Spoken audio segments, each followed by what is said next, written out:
Hi everyone. Instead of going over new material today, what I'd like to do is talk about population viability analysis. Now, you all kind of know what population viability analysis is at this point, but you might not really understand how to go from point A to point Z in terms of getting the population viability analysis done in terms of your final project. And I want to just make this a little more concrete so that you know the steps that are involved in, going from the very beginning, the research question, all the way to having a full model, all the way to running scenario tests, all the way to making visualizations that allow your readers or the people you are presenting your model to understand what you did and to interpret it and ultimately to make decisions. And that's really what PVA is all about. PVA is an integrative activity that takes information from all sorts of different places, that takes concepts from all parts of ecology and population biology, and puts it all together in a meaningful way to ask questions and address questions that have practical importance. All right, enough of that. So let's talk about PVA. All right, here we go. All right, population viability analysis. Now a quick heads up that your your working PVA in a document justifying your modeling decisions are due on Friday, April 10th. So you still have a little time to work on it, but it's a really important thing to keep in mind. So remember, the final projects webpage you can get to just by clicking on labs and going all the way down to final projects. We'll give you more information so you can read more about what is expected for this. So you already know the proposal, obviously, but here's the second project-related assignment, the initial PVA, and what I'm expecting from each group. Again, this is just one submission per group, is a PVA model in whatever software framework you're using, whether that's Vortex, Insight Maker, R. Most of you, I think, are using Insight Maker, and which is fine. And this doesn't have to be the final model, but it should work. Like, please give me a working model so that Megan and I can go through and make sure things are working properly and that it's producing results and that you're in a good place. So that's what I'd like to see. In addition, I want to see a written rationale that includes your parameter estimates, as well as some idea about where you got those parameter estimates, if it's from the literature or if you're using something from a report, if you did your own statistical analysis, where did it come from?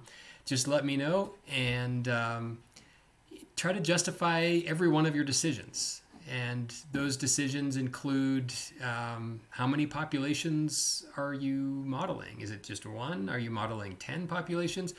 What are the initial abundances of the populations that you're modeling? How many stages? How many stage classes are you including? Are you including 3, juvenile, subadult, adult, like we often do, or is it 5? And why?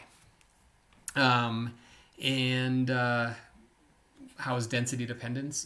Do you have a density dependent process in there? And what is it? Like, which life stage is density dependent, or most that responds to density the most? Are there any LE effects? Does your population benefit from social aggregation? If so, maybe there's LE effects. And that's not an exhaustive list, but please justify all the decisions that you've made in your Word document. And just know that this is not wasted time, because this document that you're producing is your methods section, essentially, for your final project. So this will be part of your submission in your final project. So do spend some time putting this together. And that's pretty much all I wanted to say about that. Make sure.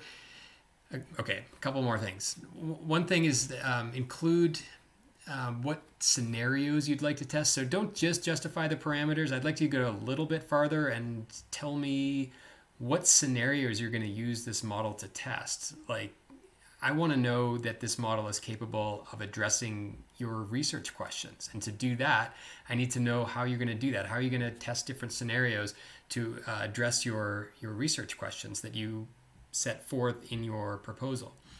And finally, literature cited. So as you're justifying your decisions in making your PVA model, please cite all the literature that you're referencing. All right. So please let me know if you have any questions on that. And otherwise, let's go back to population viability analysis. All right. So like I said, population viability analysis integrates pretty much everything we've studied so far. This is not a lecture that's going to cover new material so much. It's kind of a review, but PVA is really the thing that integrates everything that we do in this class, all the concepts that we learn. At its most basic level, PVA is the process of building and running a formal predictive population model for the purpose of gaining insight about present and future conservation status or ranking alternative conservation or management options. So I started off in the Top Hat lecture asking if PVA best aligns with the small population paradigm or the declining population paradigm. And hopefully you had a chance to think a little bit about that. I will give you my answer right now. PVA aligns well with both. PVA is a broad integrator of all these concepts. You can include stochastic random number generators in PVA and therefore, address the issues that the small population paradigm wants to address about stochastic processes that cause small populations to be at particular risk of extinction. In addition, you can include deterministic threats that cause large populations to become small, and so PVA is a nice way to integrate the concepts from both the small population paradigm and the declining population paradigm. All right, a couple other questions for you. Now, are PVA models always stochastic? And the answer is that really, like any scientific endeavor, any method, method or tool that scientists use, it's all based on the question that you're asking. If your question has to do with the effect of randomness on small populations, then yes, your PVA should be stochastic. But if your PVA is asking a question that doesn't require stochastic processes or random number generators, that's perfectly fine. It's a tool, and it's a tool for answering questions. So no, PVA models are not always stochastic. They are when they have to be to answer the question. Are PVA models always density dependent? What do you think? And if you listen to my response to the previous question, you probably already know the answer. Only if density dependence influences, the questions that you're asking, and it's useful to include a density dependent process. So no, it doesn't have to be density dependent, only if it helps you answer your question. Are PVA models always age structured? Are PVA models always spatially explicit? Same answer. Again, you make your model as complex as you need to answer your question, and not more complex. All right.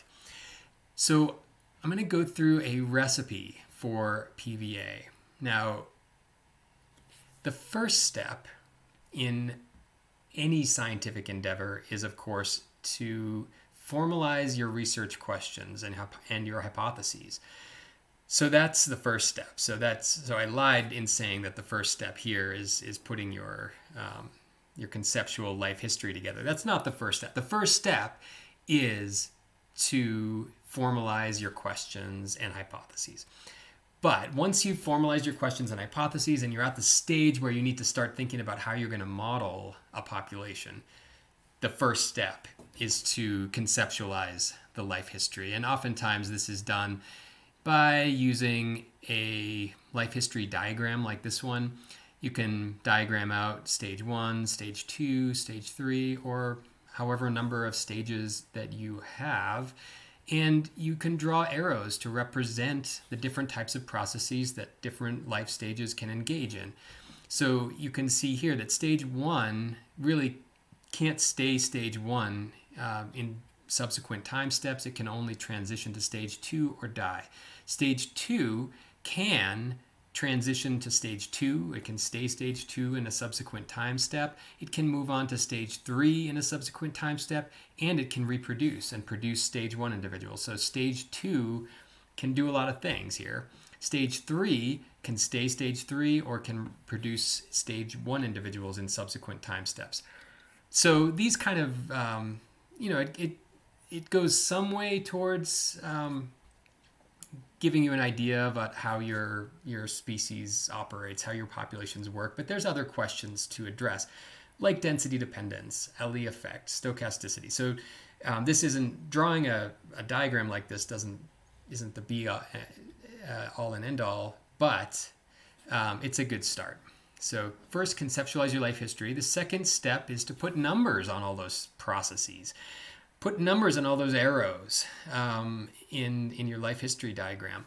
So you can see, in this case, I'm just representing it as a matrix, but you don't have to use a matrix model. This is just representing the process of putting numbers on these processes. That's all I need to say about that, because we've talked a lot about matrix models.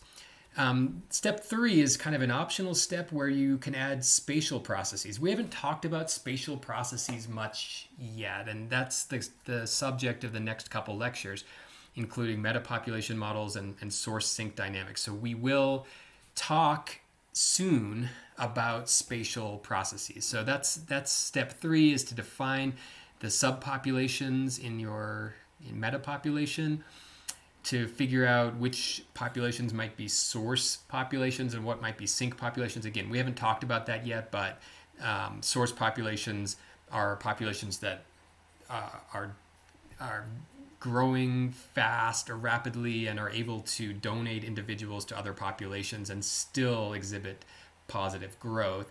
And sink populations are those that, if they don't have any influx of individuals coming from elsewhere, they're going to decline to extinction. So those are the kind of questions you ask, as well as, what are the dispersal rates among these subpopulations?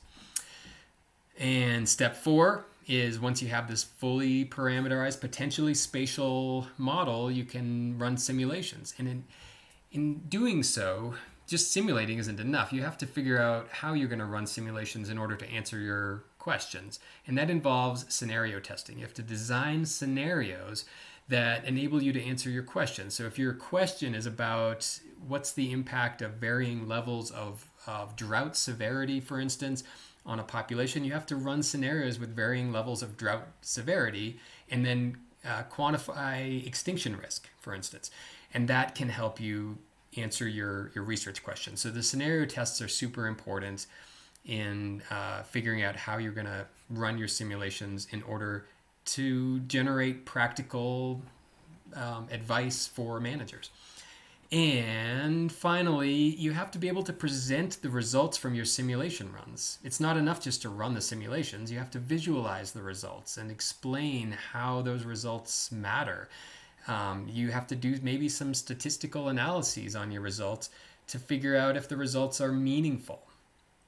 And so those are the 5 steps. Conceptualize your life history, put numbers on the processes, potentially add space, really put some thought into figuring out how you're going to do the simulations in order to answer your questions, and then how you're going to visualize and run statistics in order to present your results in a way that it effectively answers your question and communicates your findings to others, including managers. All right.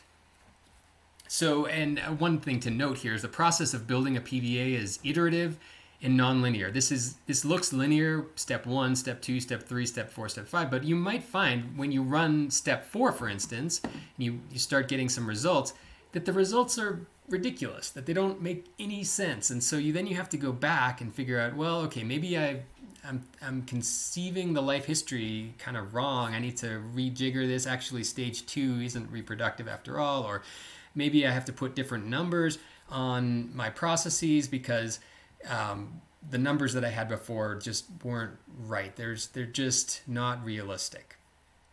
Or maybe I have to add a stronger density dependence process or something like that. And then you can rerun and see if the results make more sense. And then finally you can present your results. So there's oftentimes you go back and forth among these steps. So it's definitely not a linear process. All right, so I'll just go through these steps one more time. Step 1, conceptualize the life history.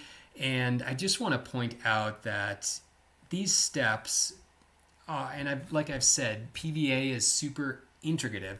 It is integrating all the concepts that we've learned so far in all the lectures and labs. And I just want to point that out, that as you conceive the life history, figure out how this population works, we're going just go through all the concepts that we've already been through in terms of feedbacks and exponential growth and density dependence, alley effects, age structure, matrix population models, stage structured population models, stochasticity, environmental and demographic stochasticity. Those all come into play as you figure out how your system works. All right.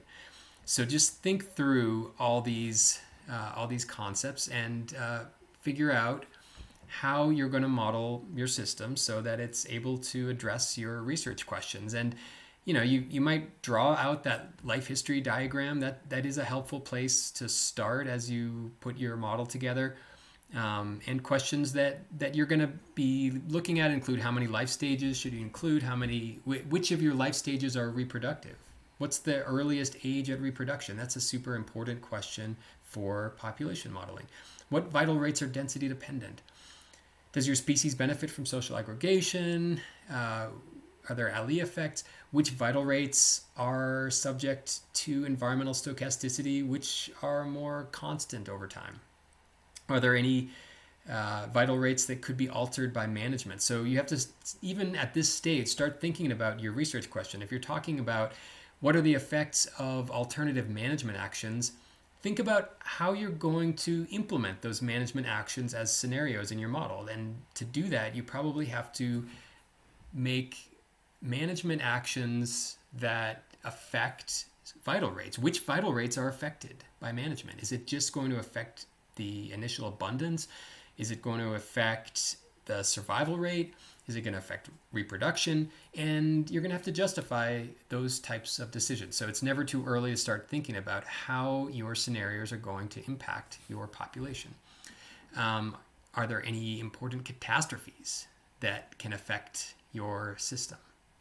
And we'll go through that in an example of a catastrophe scenario in our demo PVA, which is in our next video. Is there ever a case where you won't include demographic stochasticity in your model? Well, I think maybe you have a really large population and you can justify a model that doesn't have demographic stochasticity, because demographic stochasticity only affects really small populations to a great degree. So maybe you can justify a model without it, but it doesn't hurt to include it. So I would recommend that most of you include demographic stochasticity in your models.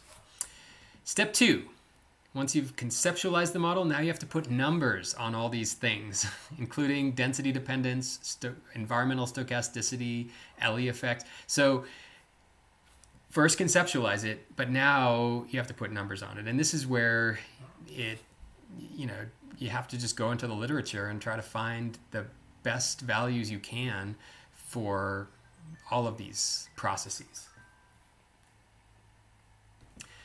So this involves, again, integrating a lot of things that we've already learned, including exponential growth, putting numbers on models with exponential growth, R, lambda, density dependence, how we model density dependence. We need carrying capacity.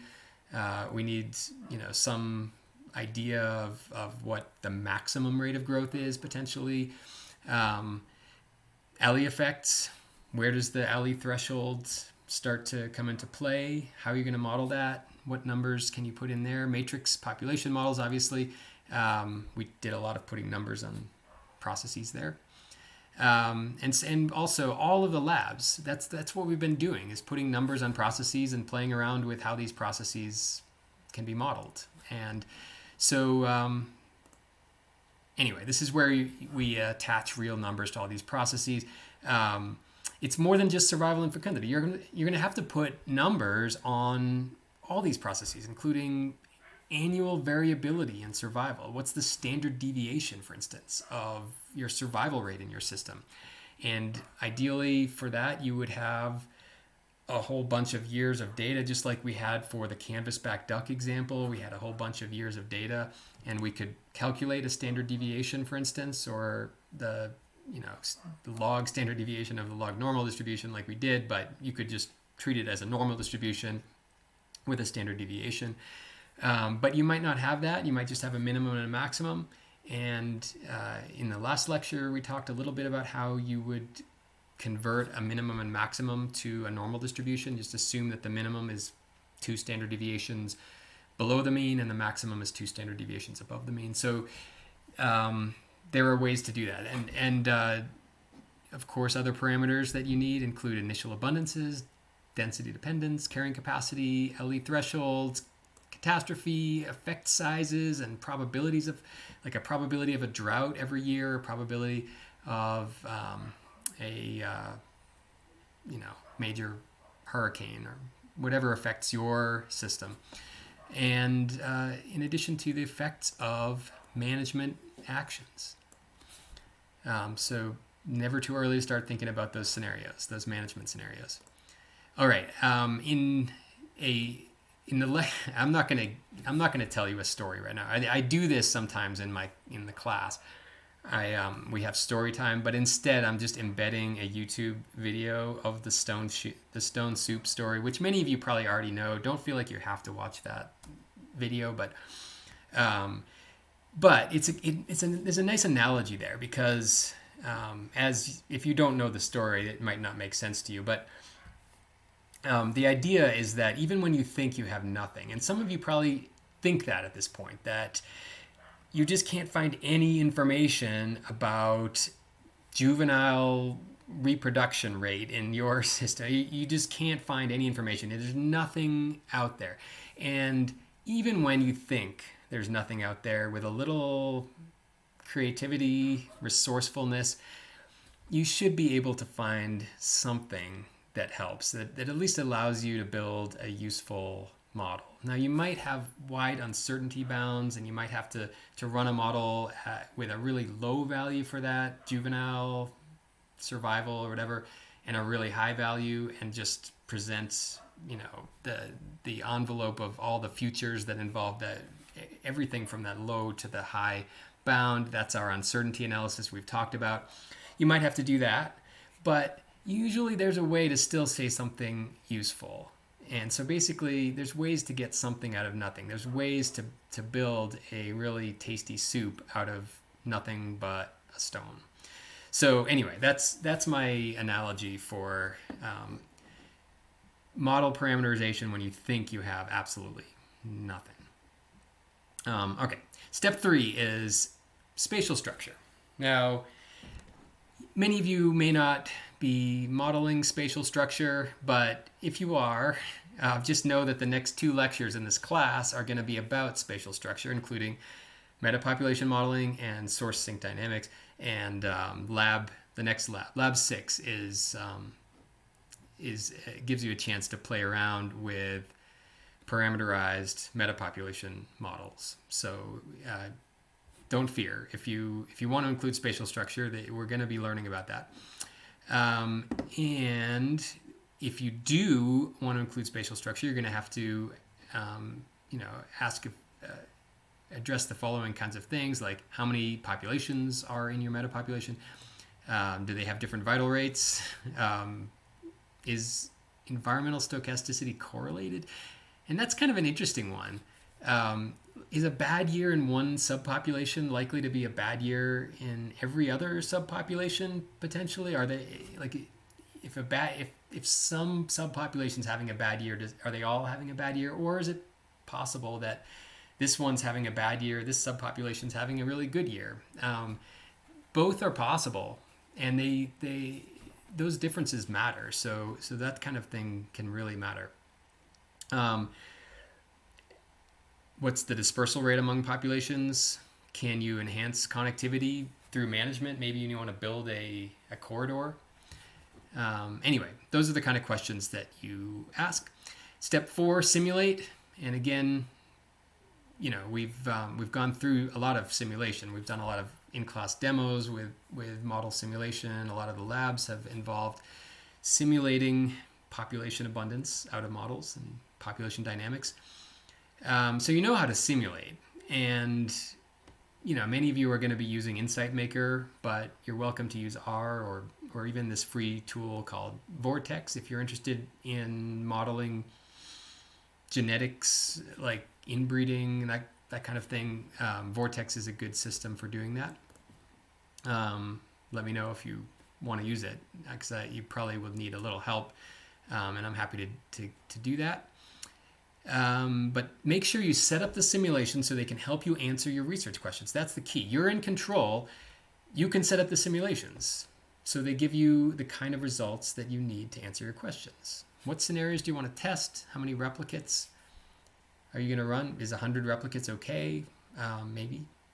What data do you need to store for making your visualizations, making your plots, running your analysis? And then finally, step 5 is visualizing the results and presenting the results in a way that is interpretable to other people and can potentially influence how they're going to be managing these populations in the future. So I recommend, because I'm me and I love using R, I recommend using R, but you can make perfectly good graphs, and you can even run some statistics using Excel.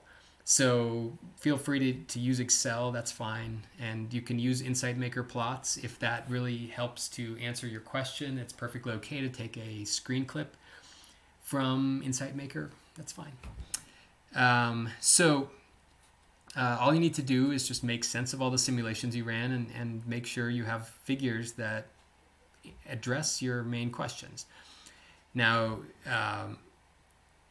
to do this, you're going to obviously provide plots, graphical visualizations, and those don't have to be spaghetti plots. And I'll give you a demo example where spaghetti plots are pretty meaningless. You just have a bunch of noise and it doesn't mean anything.